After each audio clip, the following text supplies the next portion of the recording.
pas di Piala Thomas yang kita udah lama nggak juara, ya 19 tahun kita nggak juara, kita jadi juara. Dan ini Piala Thomas ini kebanggaan banget buat Indonesia gitu, yang memang negara raksasa. Besok ada langsung Denmark Open, turnamen bulu tangkis juga, dan atlet kita juga tampil di situ. Nah, kalau menang lagi ya nggak dikibarin lagi kalau urusannya belum selesai. Ya? Nah, kita nggak punya laboratorium untuk memeriksa sampel doping. Harus dikirim ke, iya, nggak punya. Orang lain aja menghargai seperti itu soal bendera dan lagu kebangsaan di luar negeri. Masa orang kita enggak gitu kan? Iya. Kalau di Jepang mundur nih kalau kayak gini nih, memalukan negara gitu.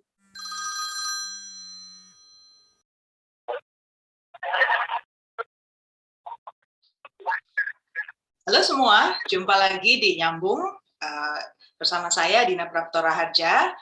Ini telah tempat kita bisa ngobrolin isu-isu terkini, isu politik, ekonomi, juga jaminan sosial, dan jangan lupa isu luar negeri. Nah, hari ini episode ke-21, saya rekaman di hari Senin, 18 Oktober, dan kebetulan saya punya tamu istimewa, namanya Erwin Fitriansyah.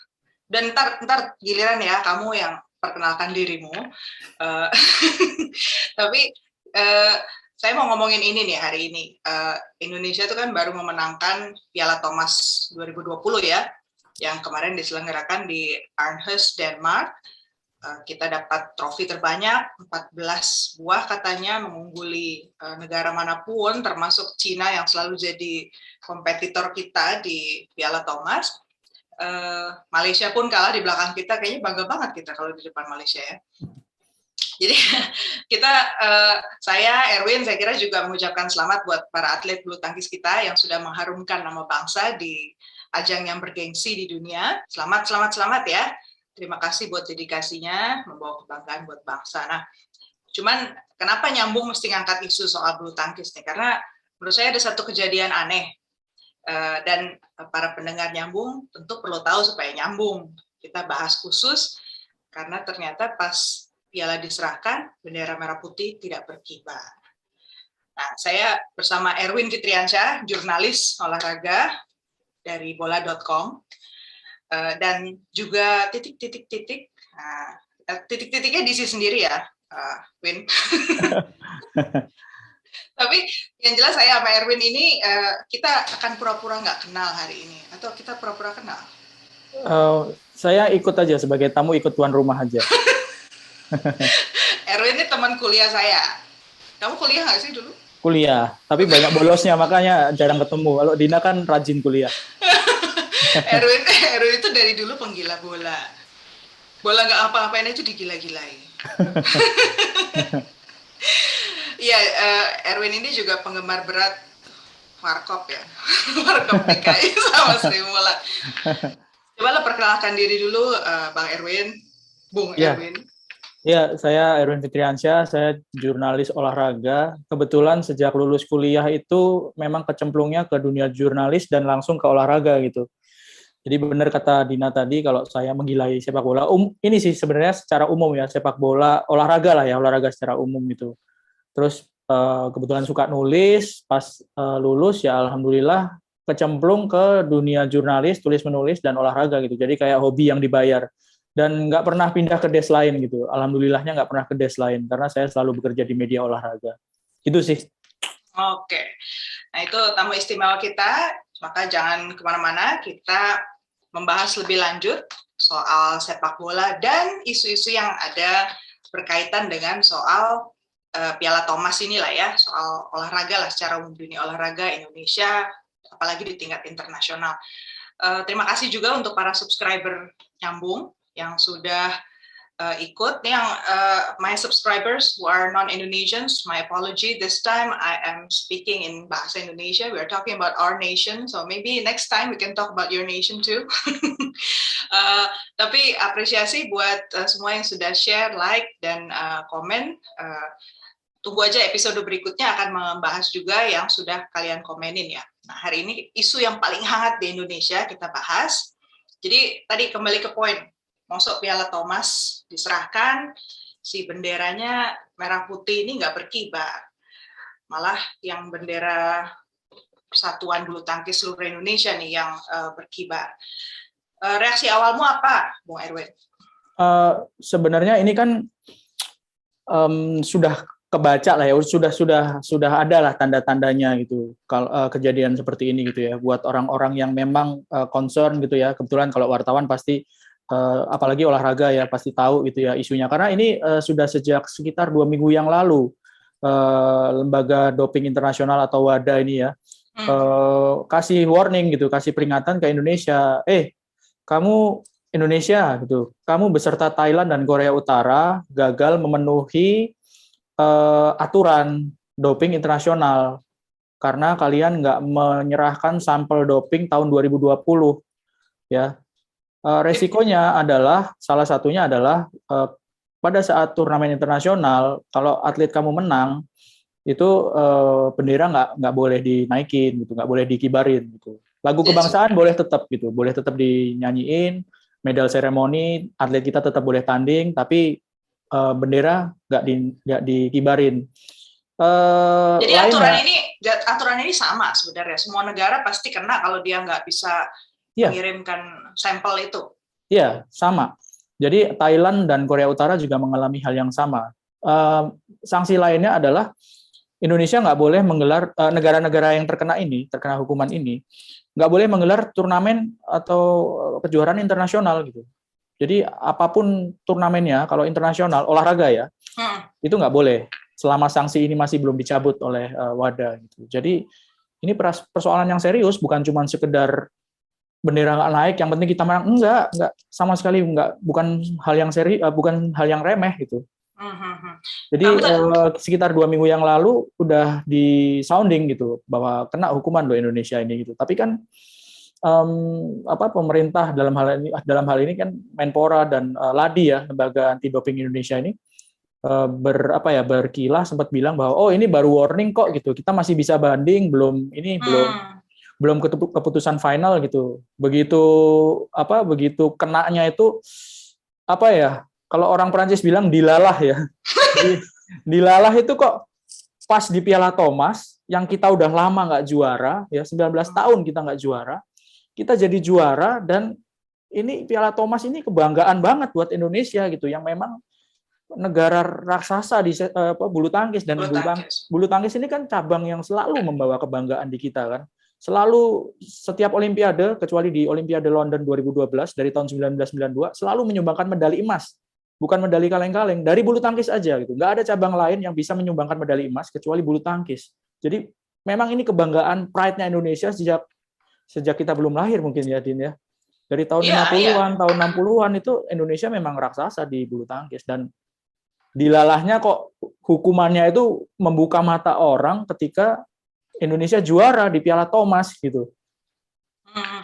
Tunggu bentar, Atret sebentar, ke tadi poin kamu bilang sebenarnya tanggal 15 September itu yang tadi kamu bilang sebelumnya sebenarnya udah harusnya tahu ya 15 September. Itu prosedurnya, dia kan bilang kalau di pemberitaan media bilangnya peringatan dari WADA gitu. Kalau namanya peringatan itu apakah artinya udah pastilah ya, udah pasti bakalan disanksi seperti itu, atau aku nggak ngerti prosedurnya. Mungkin kau bisa cerita prosedurnya itu kalau kejadian seperti ini bisa dihindari itu harusnya apa gitu? Ketika peringatan itu turun, sebenarnya gini, aku kebetulan nggak langsung konfirmasi ke wadahnya ya. Aku waktu itu harusnya ada yang konfirmasi ya, selain Kemenpora itu harusnya ada gitu ya. Idealnya kalau mau cari tahu gitu kan, apakah ini warning, apakah ini udah final decision gitu ya. Tapi aku nggak tahu apakah itu warning atau enggak. Harusnya kalau warning itu kan ada korespondensi ya dari Indonesia bahwa kita kan kendalanya dibilang kita di tahun 2020 nggak ada turnamen, nggak ada kejuaraan, sehingga nggak ada sampel dari atlet yang bisa dikirim ke sana. Gitu.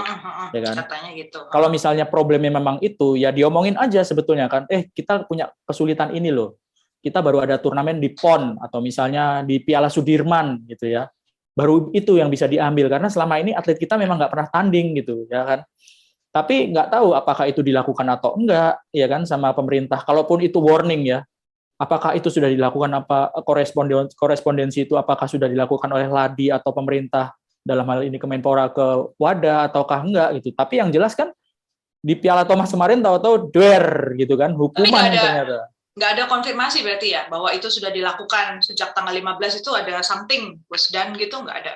Nggak ada. Okay. Dan dari pemberitaan WADA pun juga nggak ada pemberitaan yang dia mengkonfirmasi ini bukan cuma warning, ini hukuman, nggak ada juga dari WADA itu nggak ada beritanya, gitu. Jadi waktu itu kalau aku sih bacanya di BBC ya, di BBC dia menyebutkan bahwa Indonesia beserta Thailand dan Korea Utara tidak memenuhi persyaratan untuk lolos dari hukuman ini gitu.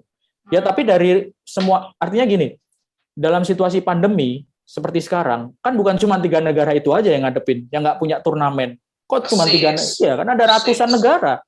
Ratusan negara yang ada di bawahnya IOC gitu ya, Komite Olimpiade Internasional, yang mengalami pandemi dan nggak ada turnamen ya, nggak ada turnamen kejuaraan itu cukup lama, tapi kok cuma 3 ini yang kena dan kok ya dilalah lagi. Indonesia masuk ke dalam situ kan. Bersama dengan Korea Utara dan Thailand gitu loh. Iya. Negara-negara militeristik ini something wrong atau apa ya? Atau wangsit kita perlu hati-hati. Wangsit goreng. Wangsit goreng. Iya itu makanya. Tadi satu lagi kau juga bilang sebenarnya udah pasti nih kalau ada peringatan seperti itu ujung-ujungnya pasti tidak bisa mengibarkan bendera. Juga ujung-ujungnya berikutnya kegiatan-kegiatan olahraga bisa kena sanksi yang sama. Yeah. Kok Menteri Olahraga itu nggak bilang begitu sih, masih gantung gitu sampai terakhir tadi juga bilangnya dipastikan bebas sanksi gitu. Ya terserah Pak Menpora mau bilang apa, tapi yang jelas kan kemarin kita nggak bisa ngibarin bendera, mau ngeles kemana lagi kan gitu. Jadi gini, ya dari Ladi sendiri sempat tadi klarifikasi ya, pokoknya setelah ini kasusnya ini mencuat kan klarifikasi bahwa sepanjang tahun kemarin mereka ada 3 kali pergantian kepengurusan gitu ya, karena alasannya dia disebutin alasannya karena di kepengurusan Ladi itu ada juga orang-orang yang ada di induk cabang olahraga sehingga orang-orang itu harus di remove gitu supaya nggak ada konflik kepentingan, jadi diganti dengan orang-orang baru. Jadi pengurus Ladi itu juga sekaligus pengurusnya cabang olahraga. Nah ini nggak boleh supaya nggak ada konflik of interest gitu kan ya. Ada 3 kali pergantian kepengurusan. Oke, 3 kali pergantian kepengurusan. Tapi masa iya sih dari kepengurusan yang lama yang digantiin ke yang baru ini nggak ngasih tahu, kita belum ini loh, nanti kita kena ini loh, kita kena scoring loh. Kan ada yang agenda besar gitu tadi kan? Iya, kan ini komunikasi yang buruk sekali gitu dari sebuah organisasi yang penting gitu. Nah, kalaupun seandainya terlanjur nih, ada 15 September itu udah diumumkan, sebenarnya masih bisa di turning back nggak sih? Masih bisa dihindari nggak sih sanksi tidak bisa mengibarkan bendera itu? Bisa aja, tergantung gimana follow up dari kita gitu kan, bagaimana banding dari kita, banding dari Indonesia gitu. Okay. Selama ini bandingnya seperti apa dan kapan gitu. Kalau misalnya setelah sanksi turun baru banding, ya sudah ini kan terlambat gitu kayak lagunya Panbers kan. Kamu orang lama sekali. Nah dulu, berarti sebenarnya yang salah Ladi kah atau menurut kamu siapa yang salah? Yang salah yang dipenjara.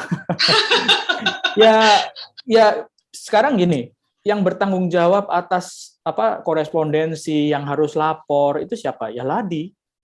Ladi itu di bawah mana? Di bawah siapa? Di bawahnya Kemenpora. Ya mereka katanya lembaga independen ini loh yang aku bingung, katanya lembaga mandiri, dia tugasnya membantu menteri dalam pelaksanaan ketentuan anti doping gitu kan. Makanya saya juga nonton YouTube pernyataan Menpora ya, yang mengatakan bahwa dia sedang membentuk tim investigasi gitu kan, akan diperiksa dulu, ditelusuri dulu, dicari tahu dulu kesalahannya di siapa gitu. Kok agak lucu ya, menurut saya sampai udah detik ini pun rupanya nggak ada yang tahu nih siapa yang salah. Ya lempar-lemparan mungkin ya, lempar-lemparan kesalahan kan wajar banget gitu kalau dalam hal ini kan. Tapi ya nggak ada lembaga lain yang bertanggung jawab atas doping dan laporan ke WADA itu selain Ladi dan tentu Kemenpora gitu, karena kan ini kaitannya sama olahraga. Masa mau nyalahin itu Menteri PUPR kan nggak mungkin. Tapi Menpora sendiri tugasnya dia sebagai orang yang dilapori gitu ya oleh Ladi, biasanya seperti apa sih? Saya awam betul nih soal olahraga, mungkin kau bisa mencerahkan. Si menteri ini kapan sih dia harusnya melakukan monitoring ya? Kadang kan kalau di lembaga misalnya jaminan sosial ya, kita bicara ada satu lembaga yang mengelola jaminan sosial, dia mengurus melapor langsung ke presiden. Tetap loh ada lembaga yang mengawasi dia,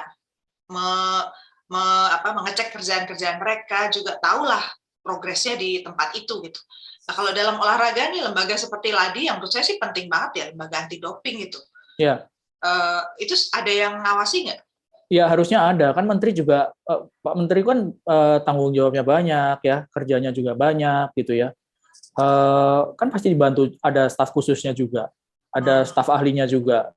Nah, mereka-mereka ini kan yang harusnya memberikan masukan, memberikan pandangan, gambaran gitu, apa yang harus dikerjakan, apa yang penting, apa yang harus segera dilakukan dan penting gitu ya.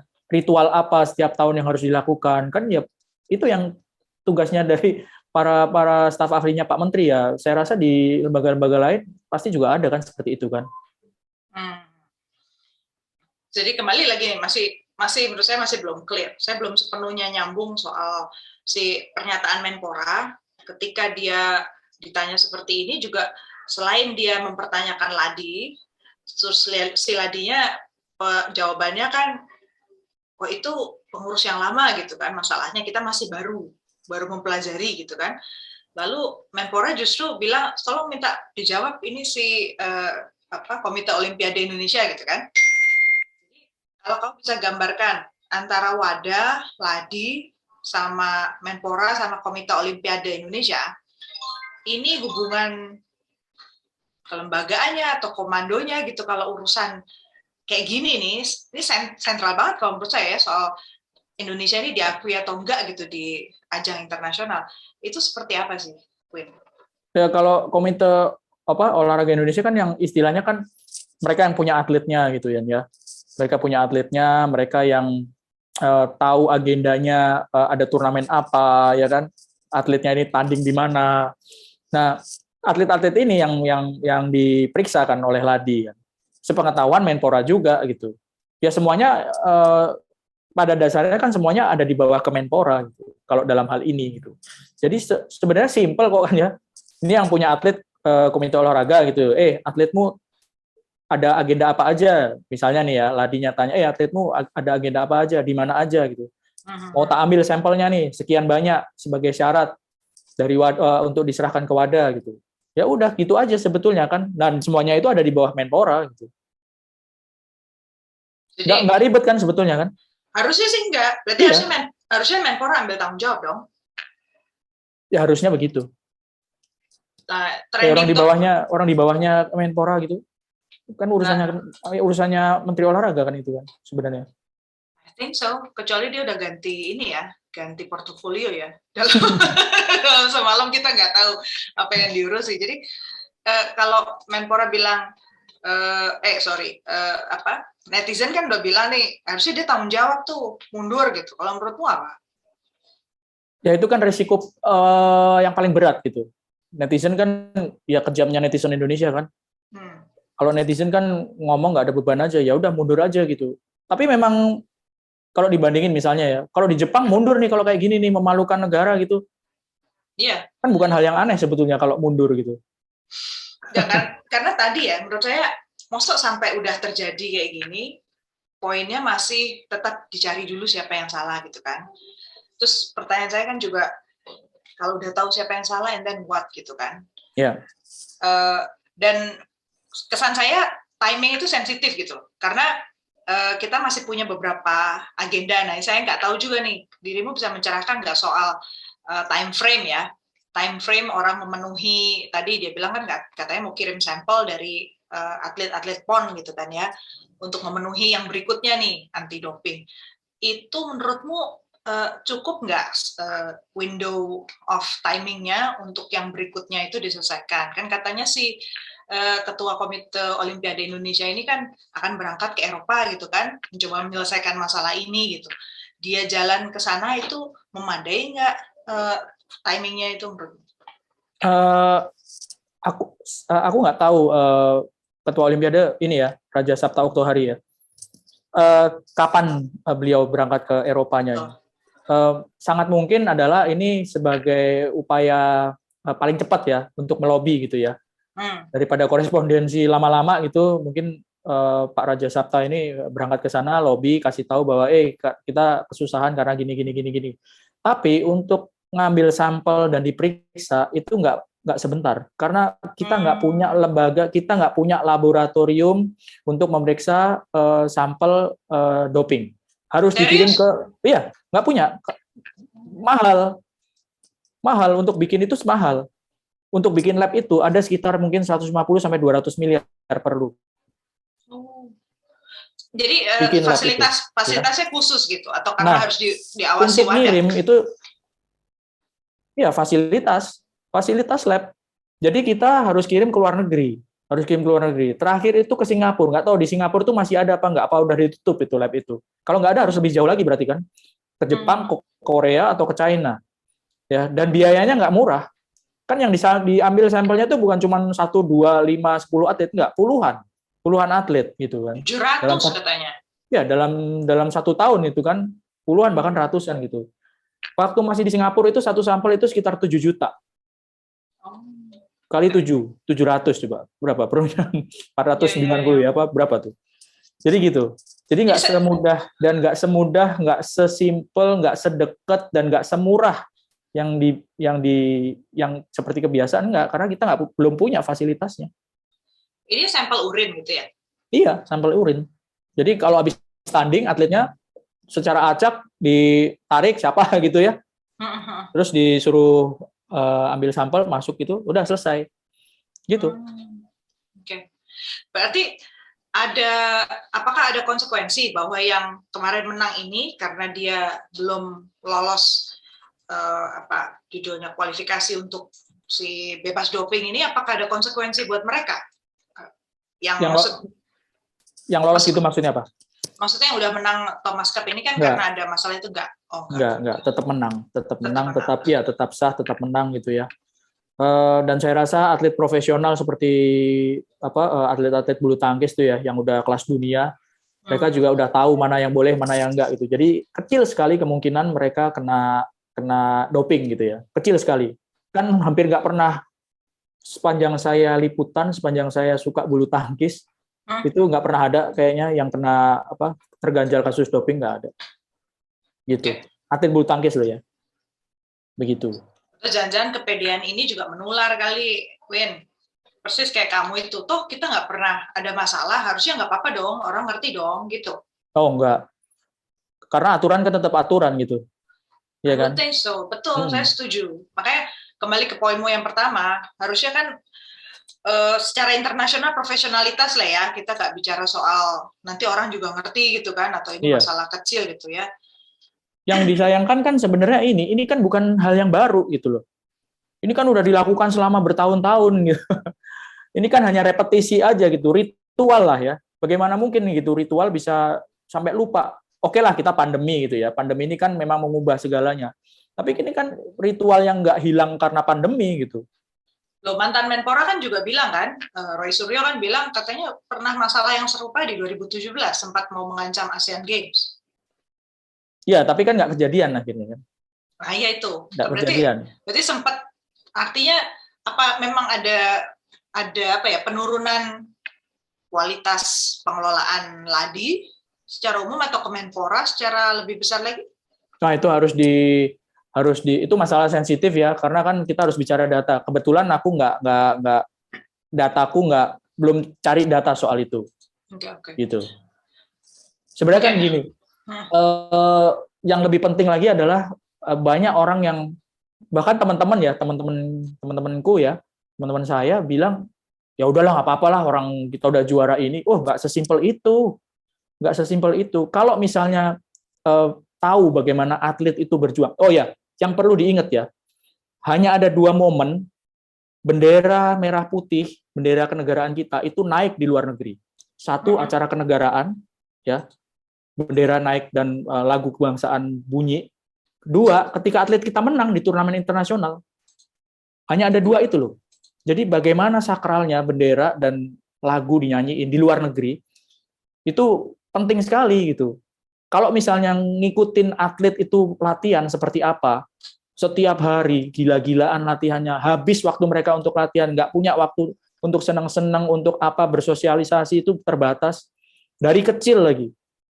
Terus mereka tanding menang, bendera naik, lagu kebangsaan bunyi, itu yang nggak ngalamin latihan seperti saya misalnya ya, kebetulan ngeliput, melihat itu aja terharu, bangga, seneng. Kalau misalnya mau lebih melo lagi, agak berbesmili gitu. Padahal nggak ikut latihan, nggak ikut aja, cuma ngeliput doang. Tapi ngelihat momen itu apa nggak bisa diungkapkan kata-kata gitu. Merinding Jadi lah ya. iya, jadi patut disayangkan kalau sampai ya. Aku tadi baca ada pejabat ngomong merah putih ada di hati lah gitu, bendera itu ada di hati. Loh, Oh, kok ngomongnya gitu? Coba kalau pejabat datang ke negara lain terus benderanya nggak dinaikin atau lagunya nggak dinyanyiin, atau gimana salah coba? salah pasang bendera ya kan? Salah pasang Nah, atau salah pasang lagu, gimana coba? Kan nggak apa-apa, yang penting kan udah di hati, udah melekat di hati. Kan nggak sesimpel itu gitu. Di belakangnya itu kan ada perjuangan, ada nilai, ya kan yang harus diingat gitu. Nggak cuma sekedar nggak apa-apa udah juara, weh jangan begitu. ya, Nggak sesimpel setuju, itu. setuju, setuju. Di sini aku bisa relate karena kalau dalam dunia diplomasi, eh, protokol itu satu hal yang sangat dijaga ketat ya. Karena kaitannya dengan kedaulatan negara itu, Ya, kaitannya dengan penghargaan yang sama buat semua yang tampil gitu kan. ya, Jangankan atlet ya, yang bahkan dia persiapannya udah jauh hari. Diplomat itu nggak taruh bendera di atas meja atau benderanya keliru urutan, apalagi sampai kebalik pasangnya, itu bisa dipermasalahkan. ya, Secara diplomatik bisa ada nota diplomatik kan, diprotes itu. Artinya memang ada penanganan yang kurang hormat terhadap negara yang bersangkutan. Jadi saya sih setuju kalau kita bicara soal ini udah masuk hubungan internasional ya, karena kaitannya juga forum internasional, forum besar, ya tertib sedikit lah karena buat kita sendiri kan, iya. buat menghormati bangsa kita juga kan. Betul. Gini, aku mau kasih ilustrasi. Rio Haryanto, pembalap Indonesia, sekitar tahun 2010 atau 2011, dia masih balapnya itu di GP3. GP3 itu jadi levelnya kalau yang paling tinggi kalau balapan F1 ya. F1 terus ada GP2, ada GP3. Ini level ketiga. Rio Haryanto ini dari negara antah berantah. Kalau di balapan tuh Indonesia negara antah berantah. Ya. Dan pesertanya ada puluhan. Rio Haryanto hanya satu-satunya wakil dari Indonesia. Menang di Hongaria, di Jerman, menang di Jerman. Panitianya nggak mengira bahwa Rio itu bakal menang. Jadi benderanya juga mungkin belum disiapin, lagu kebangsaannya juga nggak disiapin gitu. Itu panitianya minta maafnya berkali-kali ke Indonesia, ke Rio Haryanto. Orang lain aja menghargai seperti itu soal bendera dan lagu kebangsaan di luar negeri. Masa orang kita enggak gitu kan? Iya, iya, iya. Jadi menurut lo lesson learn-nya apa? Kalau buat buat kita lah pendengar gitu ya, soal ini apa yang bisa kita ambil? Ya yang jelas komunikasi harus benar lah ya, harus benar dalam sebuah organisasi yang penting gitu ya. Terus alangkah lebih baiknya kalau memang yang ngurus organisasi olahraga itu ya yang benar-benar relate sama olahraga, yang peduli sama olahraga. Ini kan secara kritisi secara yang selalu dikritisi sama masyarakat olahraga adalah pengurus olahraga itu oke lah kalau mantan atlet susah gitu ya. Mantan atlet maksudnya susah untuk bisa menjadi menteri atau pengurus gitu ya. Tapi paling nggak memang orang yang ngerti, emang orang yang concern, emang orang yang ngurus gitu. Bukan yang dadakan, akhirnya jadi ngomongin politik kan. Bukan sekedar jabatan politik.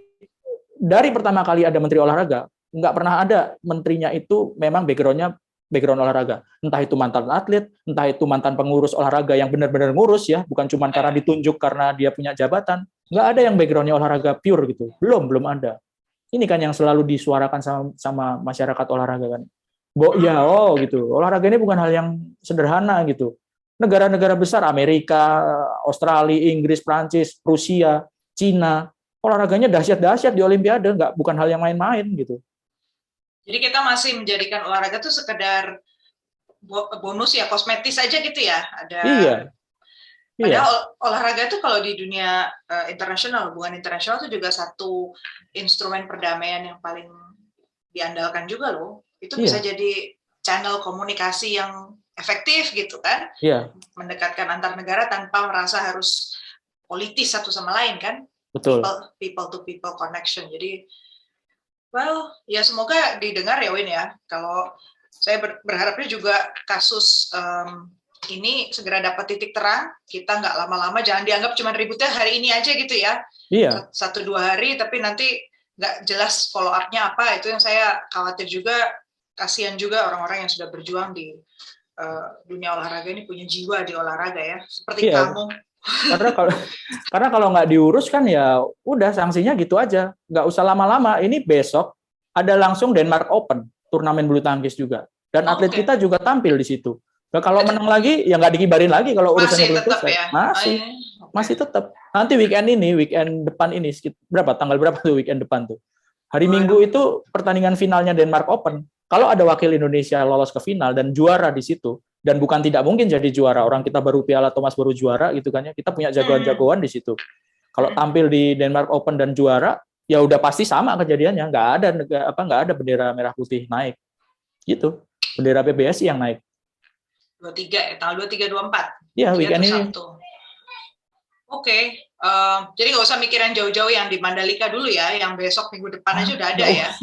Nggak usah, Mandalika kan masih tahun depan gitu. Tahun ini masih banyak agenda olahraga, turnamen masih ada. Sebelum Mandalika tahun depan ada Asian Games, ada SEA Games, ada Islamic Games. Banyak. Kita juga jadi tuan rumah sepak bola Piala Dunia sepak bola di tahun depan, Piala Dunia Junior ya. Oke. Tahun depan, lalu ada Mandalika. Kalau nggak selesai kasusnya, nggak boleh itu. Bukan cuman atlet kita nggak main, nggak boleh, turnamen itu nggak boleh main di Indonesia gitu. Yang Mandalika sama tuan rumah Piala Dunia Junior ya, sepak bola.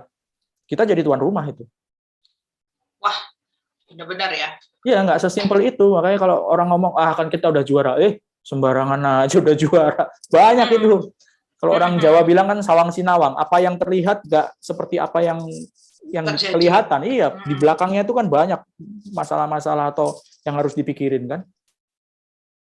Well, setidaknya para pendengar kita udah lebih nyambung mudah-mudahan ya soal apa yang terjadi, lebih lengkap informasinya. Saya terima kasih sekali buat Erwin Fitriansyah, kawan saya, sama-sama kuliah bareng. Ternyata walaupun passionnya beda, ujung-ujungnya kita masih bisa satu perlintasan nyambung. Makasih banyak, Win. Terima kasih banyak semuanya. Terima kasih juga. Sampai ketemu lagi ya. Ya, sukses ya. Sehat-sehat. Sehat-sehat. Yo, terima kasih. Jangan lupa like podcast ini kalau kalian menikmati diskusinya, komen apabila kalian punya pertanyaan atau pendapat, dan subscribe agar kalian tidak ketinggalan episode nyambung setiap minggunya.